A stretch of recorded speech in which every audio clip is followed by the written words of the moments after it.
안녕하세요. 다산이드 전병칠 원장입니다. 전기기기 두 번째 장인 변압기 공부를 시작해 보도록 하겠습니다. 그 첫 번째인 변압기의 원리와 구조입니다.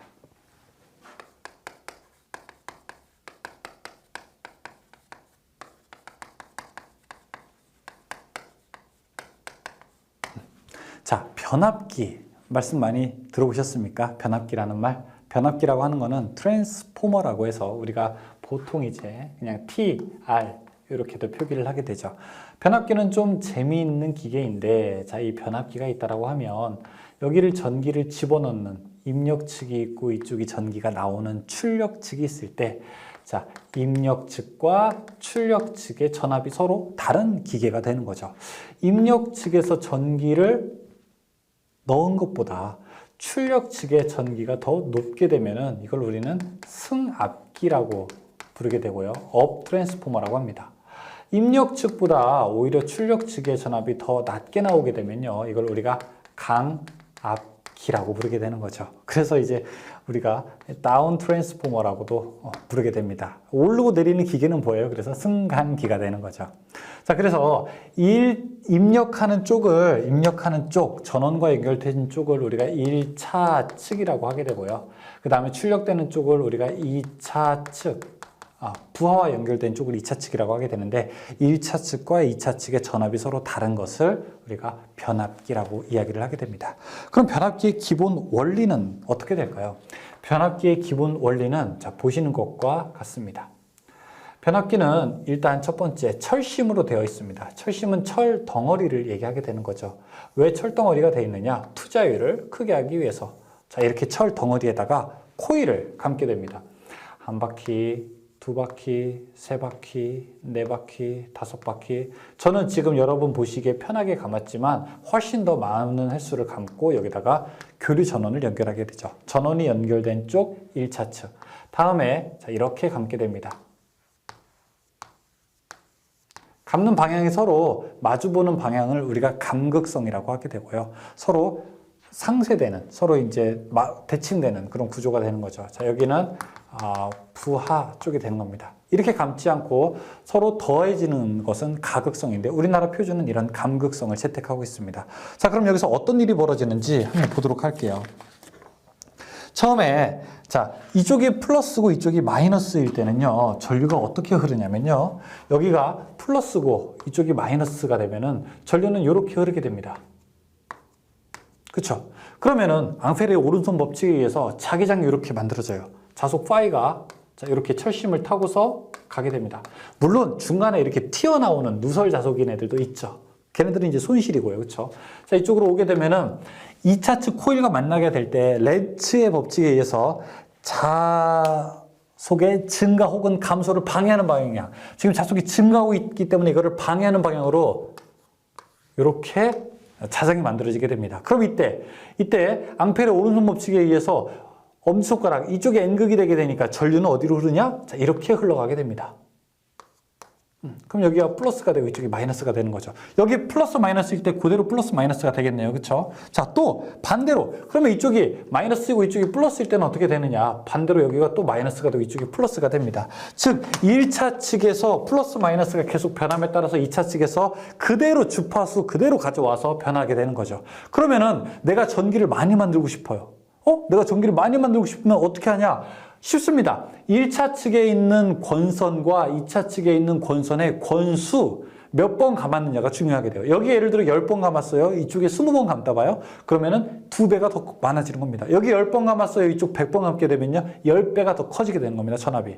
여기 100번 감았어요. 이쪽 10번 감았어요. 그러면은 10분의 1로 줄어들게 되는 겁니다. 전압은 그래서 권수에 비례하게 돼요. 그래서 권수비라는 게 나왔구나. 권수비 A는 어떻게 돼요? 1차 측의 권수를 N1, 2차 측의 권수를 N2, 1차 측의 전압을 V1, 2차 측의 전압을 V2라고 하게 되면은 N2분의 N1은 V2분의 V1이 되는 겁니다. 예를 들어 여기 100V를 주고 10번 감고 여기를 20번 감게 되면 전압이 200V가 된다고요.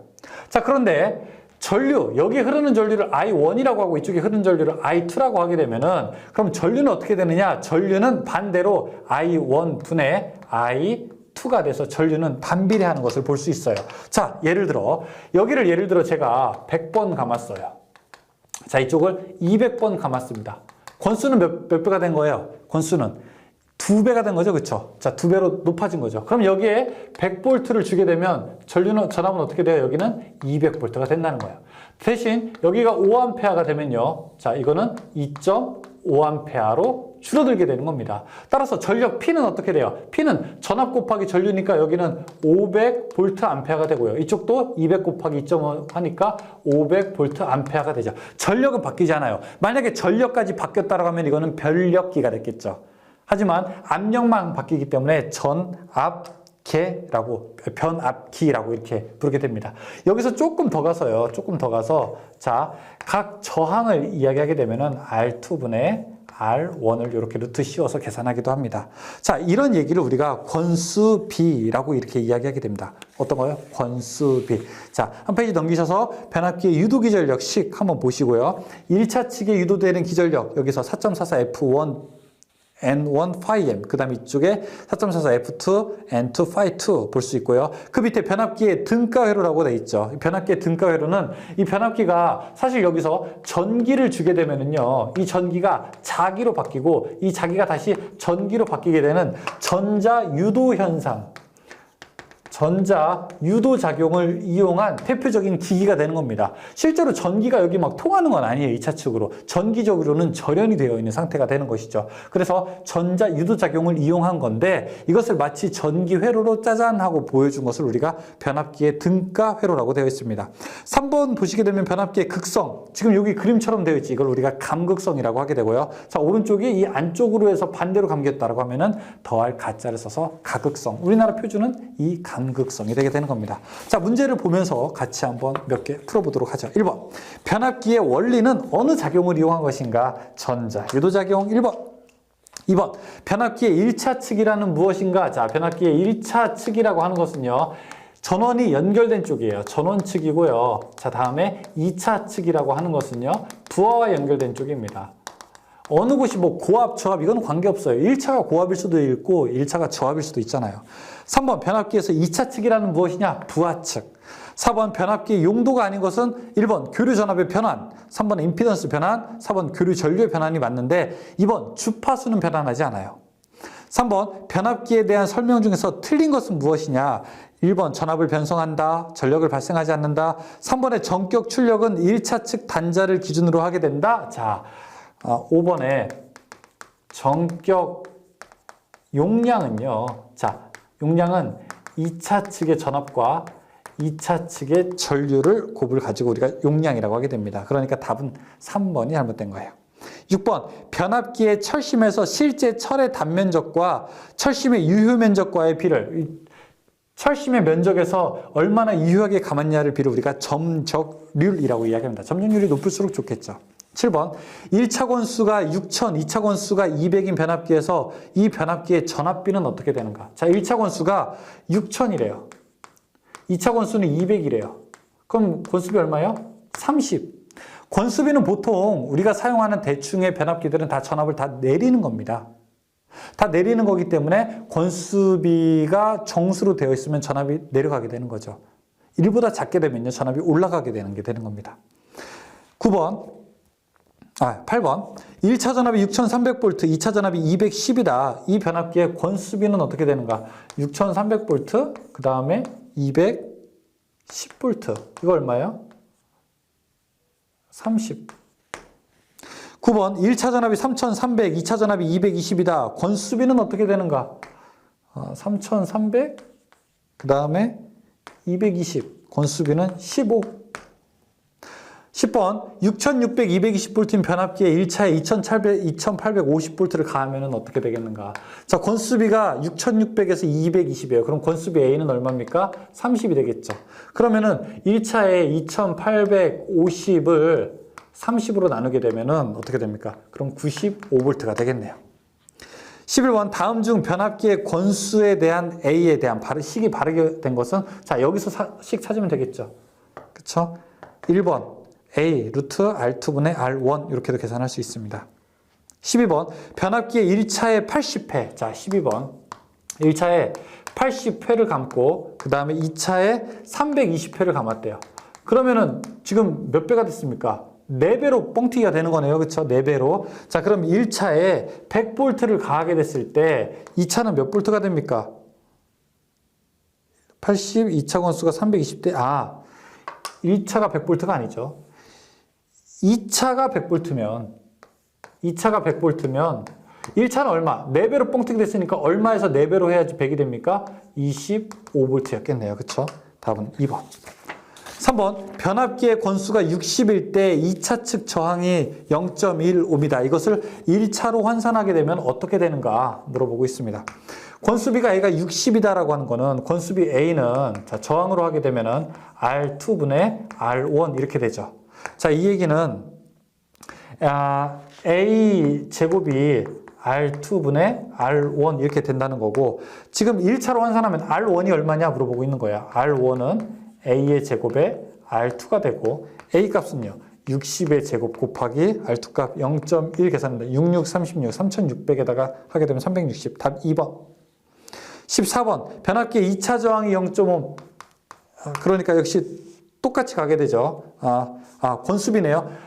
권수비 A는 루트 R2분의 R1이 되죠. 자, 이것은 루트 R2가 0.1이고요. 0.1이고요. 그 다음에 360이라고 하네요. 그렇죠? 답은 64번. 15번.